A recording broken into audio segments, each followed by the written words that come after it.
તમને આશ્ચર્ય થશે મિત્રો, એવી સરકારો છે, હું સરકારને આ કોઈ ચૂંટણી છે એટલા માટે નથી કહેતો, પરંતુ તમે એક સારું કામ કરો છો એટલે મને મારી વેદના વ્યક્ત કરવાનું મન થાય. કેવું કામ તમે મને કહો, તમે બિલ્ડર હોય, આમાં ઘણા બધા હશે, 4 માળનું મકાન બનાવો અને સીડી પણ ના હોય, લિફ્ટ પણ ના હોય, એવું હોય? એવી ભૂલ કરો તમે એ 4 માળનું મકાન બનાવો, સીડી ના હોય, લિફ્ટ ના હોય, એવું હોય ભાઈ? ત્યાં ભૂતકાળમાં આવું કરેલું છે.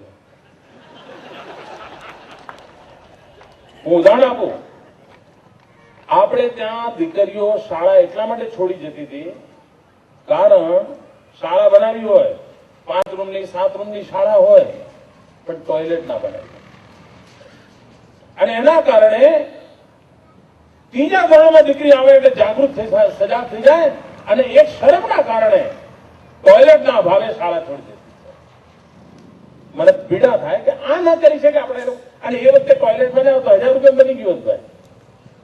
આજે કામ મારે કરવું હોય તો 6000, 7000, 10000 નું ચાંદલો થાય જ મને. તો મેં ઉપાડી દે, સાહેબ બીજા કોઈ કરે ના કરે, પણ મેં આવું કામ ઉપાડ્યું છે કે મારે ગુજરાતની દરેક શાળામાં ટોયલેટ બનાવે, દીકરીઓ ભણવા જાય એટલા માટે. આવા ઝીણા ઝીણા નાના કામ, એમાં મને સમાજની ભાગીદારી જોઈએ છે, લોક ભાગીદારી જોઈએ છે. અને મિત્રો, લોક ભાગીદારીની તાકાત જુઓ. ભૂકંપ આવ્યો ગુજરાતમાં, ભૂકંપ આવ્યા પછી મારા માથે આ જવાબદારી આવી ગઈ ગુજરાતને.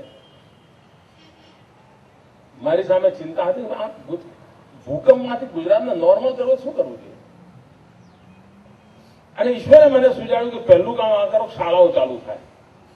નોર્મલસી લાવી છે, શાળાઓ બાળકો રમતા થઈ જશે તો ધીરે ધીરે બધું હરકું થવા માંડશે.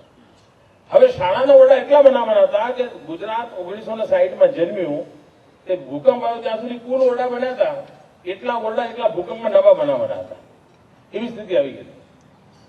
કરવું શું? સરકાર બનાવે છે, મેં કહ્યું એમ ટેન્ડર, સૂચના, મીટિંગ એમ જ જાય. મેં ગામડાઓમાં કમિટી બનાવી, ભૂકંપગ્રસ્ત ગામોની અંદર કમિટી બનાવી. એ ગામડાના લોકો બેસે નક્કી કરે, આપણે એક ડિઝાઇન આપી કે ભાઈ અર્થક્વેક પ્રૂફ ડિઝાઇન આ હોય, એક મટીરિયલ બેંક બનાવી, અને એમને કહ્યું કે આટલા રૂપિયામાં આ તમારે બનાવવાનું છે, આ ડિઝાઇન છે, તમે ગામના લોકો બનાવી દો.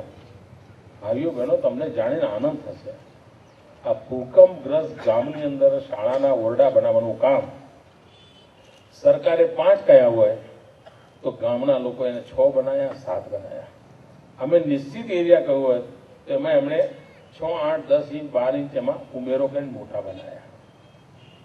અમારી વ્યવસ્થાની અંદર 3 ટોયલેટ હોય તો એમણે 5 ટોયલેટ કર્યા.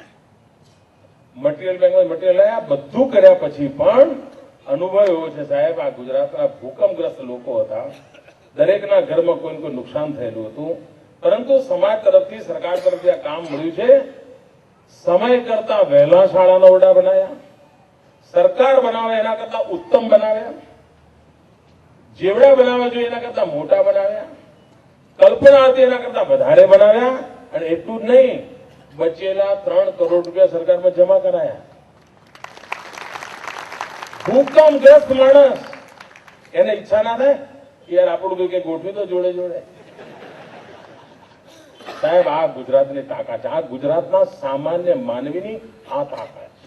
અને એ તાકાતનું પરિણામ છે કે 3 કરોડ રૂપિયા બધું કામ પૂરું કરીને 3 કરોડ રૂપિયા લોકો, કોઈના ત્યાં 5000 બચ્યા, કોઈના ત્યાં 1500 બચ્યા, કોઈના ત્યાં 10000 બચ્યા, બધા રૂપિયા આપણે સરકારમાં પાછા જમા કર્યા.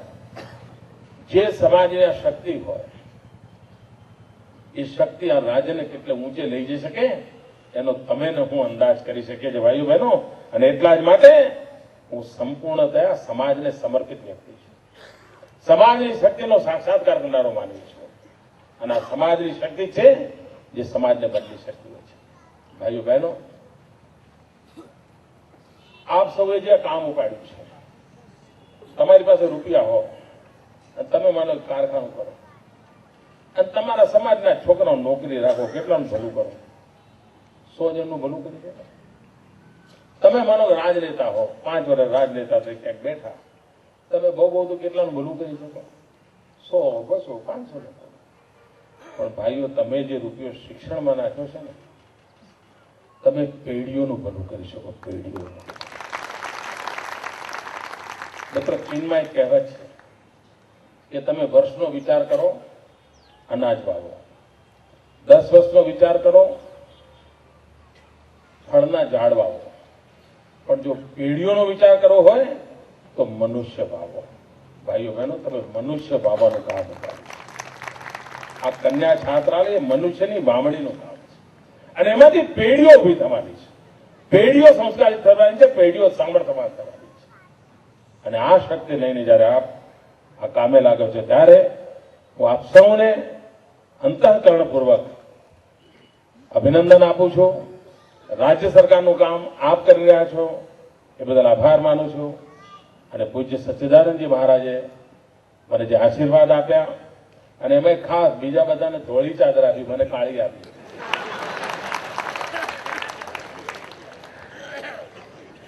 અને મારા જીવન પર સચ્ચિદાનંદજી મહારાજનો એટલો બધો પ્રભાવ છે, એ અમસ્તુ કાળી ના લાયા હોય, સમજી વિચારીને જ લાયા હોય.